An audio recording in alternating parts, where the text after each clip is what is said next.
रामपुर हाट में श्री श्री राधा गोविंद मंदिर का भोग घर भाजपा ने कराया कब्जा मुक्त मंदिर समिति को सौंपा गया। लगभग वर्ष 1990 से स्थापित श्री श्री राधा गोविंद मंदिर लंबे समय से क्षेत्र के लोगों की आस्था और श्रद्धा का केंद्र रहा है। यह मंदिर बीरभूम जिले के रामपुर हाट नगर पालिका के वार्ड संख्या 15 में स्थित है। स्थानीय लोगों ने सामूहिक प्रयास और चंदा एकत्रित कर इस मंदिर की स्थापना की थी ताकि इलाके में सभी लोग एक साथ पूजा अर्चना और धार्मिक कार्यक्रम में भाग ले सके। स्थापना के बाद से मंदिर की सभी गतिविधियां सुचारू रूप से चल रही थी। बाद में मंदिर के पास एक भोग घर के निर्माण का कार्य शुरू किया गया। आरोप है कि उसी दौरान तृणमूल कांग्रेस के कुछ दुष्कर्मियों ने निर्माण कार्य रुकवा दिया। इसके बाद कथित तौर पर उस भोग घर पर कब्जा कर वहां तृणमूल कांग्रेस का पार्टी कार्यालय बना दिया गया। मंदिर के भोग घर पर कब्जा होने से इलाके में भारी नाराजगी और असंतोष फैल गया। लंबे समय से स्थानीय लोगों और श्रद्धालुओं के बीच इस मुद्दे को लेकर दबा हुआ आक्रोश बना हुआ था। आखिरकार भाजपा की पहल से भोग घर को कब्जा मुक्त कराकर दोबारा मंदिर समिति को सौंप दिया गया है।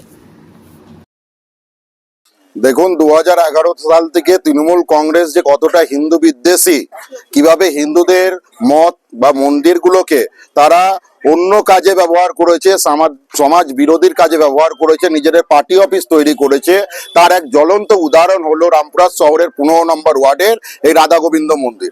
আপনারা দেখতে পাচ্ছেন আমার পেছনে লেখা আছে 15 নম্বর ওয়ার্ড তৃণমূল কংগ্রেস অফিস, কিন্তু এটা আসলে এর সামনের দিকে আছে রাধা গোবিন্দ মন্দির।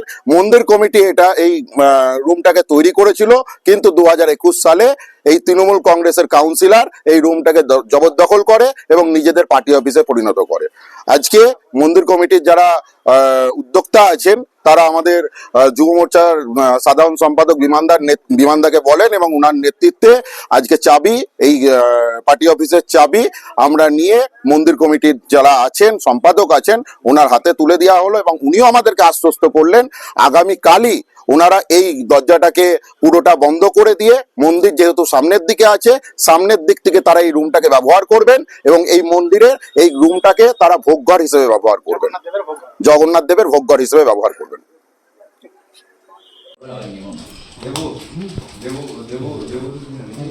চুপ করে থাকবে, সাইডে কথা বলবেন। আজকে বিজেপি তরফ থেকে কি করবেন? আজকে নয়, যেদিন আমাদের ভোটের রেজাল্ট বের হয় সেই দিন আমরা এসে এই ভোগঘরটা যে মন্দিরের ভোগঘর ছিল সেটা এরা জবরদখলে রেখেছিল টিএমসি নিজের কার্যালয় হিসাবে, সেটাই আমরা তালা মেরে রেখেছিলাম। তার কারণ ওরা অবৈধভাবে এটা ঘিরে রেখেছিল। আমাদের কাছে এরকম খবর ছিল, তার জন্য আমরা এটা এতদিন তালা মেরে রেখেছিলাম।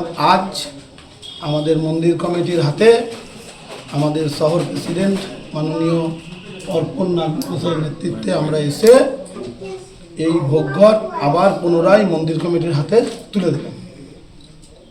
কি না আপনার কোন কথা আছে? আমি বিমান সাহা, বীরভূম সাংগঠনিক জেলার যুব মোর্চার সাধারণ সম্পাদক।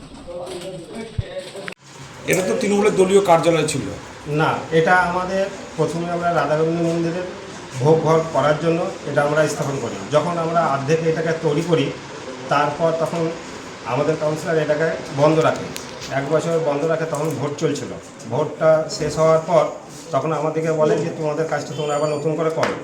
নতুন করে যখন পারমিশন দেয় তারপরের দিনই আবার এসে আমাদেরকে দখল করে বলে যে না, এটা আর তোমাদের করানো হবে না, এটা আমরা করব। তখন আমাদের এই ভোগ ঘরটা ওরা আমাদের হাত থেকে ছিঁড়ে দেয়। কারা?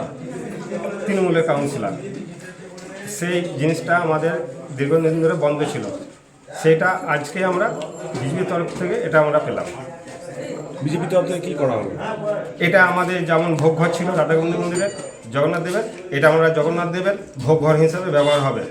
আবার ফিরিয়ে দেওয়া হবে জগন্নাথ মন্দিরের ভোগ ঘর। কে ফিরে দিল? BJP party. কী নাম আপনার? আমার নাম গিরিধারী মণ্ডল।